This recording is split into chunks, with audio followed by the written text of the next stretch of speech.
देखिए साहब, आपने कांग्रेस के मैनिफेस्टो में देखा होगा, ये वाटर मैनेजमेंट के ऊपर ये फोटो है। देखिए, इसको जाके आप चेक कर लीजिएगा। ये न्यूयॉर्क की बफेलो लिवर की है। अब देखिए, मुझे लगता है कि अभी तक उनकी सोशल मीडिया चेयरपर्सन के अकाउंट से किसने ट्वीट कर दिया था तो पता नहीं लगा पाए, पर उससे बड़ा यक्ष प्रश्न हो गया है, ये फोटो कौन भेज रहा है विदेश से। भाजपा ने कांग्रेस के चुनावी घोषणा पत्र पर साधा निशाना। विदेशी तस्वीरों का इस्तेमाल कांग्रेस का अपराध। ऐसे में क्या कांग्रेस का घोषणा पत्र विदेशी साबित होगा? जानिए आज की खास पेशकश में। नमस्कार, आप देख रहे हैं एयर न्यूज।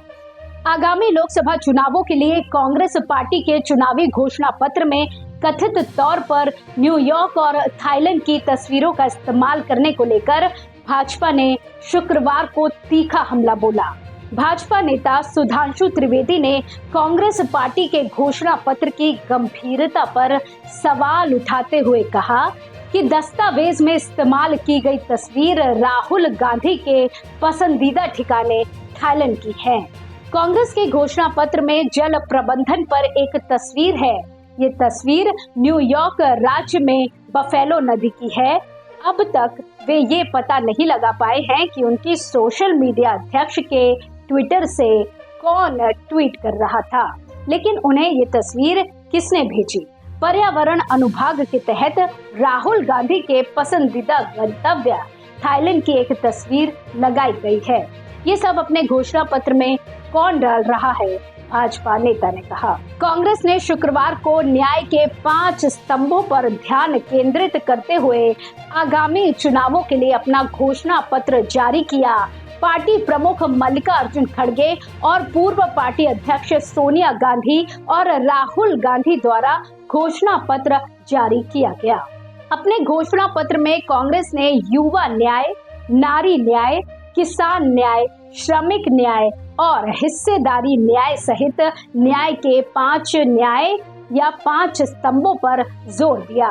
साथ ही 2024 के लोकसभा चुनावों के लिए किए गए वादों के हिस्से के रूप में लोगों से की गई गारंटी भी शामिल है, जिसमें अप्रेंटिसशिप का अधिकार, एमएसपी के लिए कानूनी गारंटी और अपने चुनावी घोषणा पत्र में अनुसूचित जाति, अनुसूचित जनजाति और ओबीसी के लिए आरक्षण की 50% सीमा बढ़ाने के लिए एक संवैधानिक संशोधन पारित करने का वादा किया।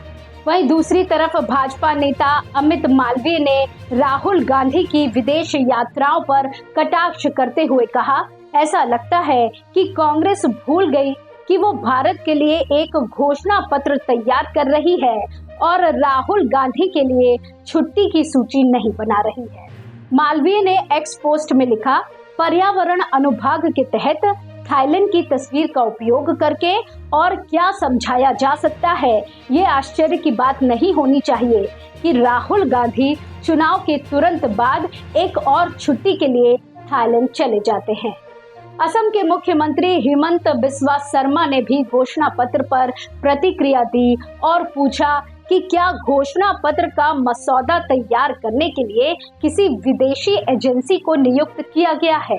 असम के मुख्यमंत्री ने एक्स पर पोस्ट किया, कांग्रेस घोषणा पत्र में एक चुनी हुई राज्य सरकार को हटाने, 3 तलाक को बहाल करने, ओपीएस पर यू टर्न लेने, अपने किसी भी वादे पर डिलीवरी की तिथि की कमी, उद्योग 4.0 के लाभों का उपयोग करने की योजना का अभाव और सबसे खराब रूप से थाईलैंड और अमेरिका की तस्वीरों को भारत के रूप में पारित करने का वादा किया गया है। तो इस तरह एक तरफ भाजपा के आरोप इस बात का अपर्याप्त प्रमाण प्रस्तुत करते हैं कि कांग्रेस का विदेशी संस्थाओं के साथ कोई अनुचित संबंध है। इस संभावना को खारिज नहीं किया जा सकता कि तस्वीरों का उपयोग अनजाने में किया गया था और इसका कोई दुर्भाग्यपूर्ण इरादा नहीं था। दूसरी ओर कांग्रेस का ये दावा कि तस्वीरों का गलत इस्तेमाल नहीं किया गया है भी संदेह के दायरे में है। न्यूयॉर्क और थाईलैंड की तस्वीरों का उपयोग भारत के जल प्रबंधन और जैव विविधता के संरक्षण के मुद्दों का प्रतिनिधित्व करने के लिए अप्राकृतिक प्रतीत होता है। इसलिए संभावना है कि भाजपा और कांग्रेस दोनों अपने राजनीतिक लाभ के लिए इस मुद्दे का उपयोग कर रहे हैं। इसी तरह की और खबरों के लिए जुड़े रहिए एयर न्यूज के साथ। धन्यवाद।